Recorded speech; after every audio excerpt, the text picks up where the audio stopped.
अयोध्येतल्या राम मंदिराचा सोहळा राज्यभर मोठ्या उत्साहात होणार आहे आणि गावागावांमध्ये राम मंदिराचा सोहळा लाईव्ह दाखवला जाणार आहे। मुख्यमंत्री शिंदेंतर्फे हा विशेष उपक्रम राबवला जाणार आहे। गावच्या मंदिराबाहेर स्क्रीन लावून हा सोहळा लाईव्ह दाखवला जाईल। पंकज दळवी आमचे प्रतिनिधी आपल्याला अपडेट देत आहेत। पंकज, काल जी बैठक झालेली होती त्या बैठकीमध्ये बहुधा हा कार्यक्रम ठरला असावा, काय तपशील अधिकचा या संदर्भात?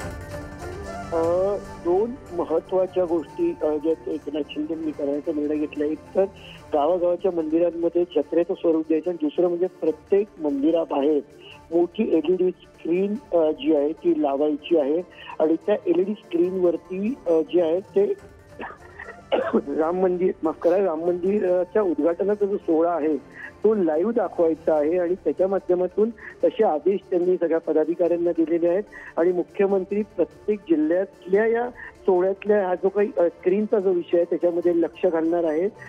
कुठेतरी माहोल किंवा वातावरण निर्मिती करण्याचा पूर्ण प्रयत्न एकनाथ शिंदे यांच्यातर्फे महाराष्ट्रामध्ये केला जातोय। नम्रता। पंकज, धन्यवाद या माहितीबद्दल।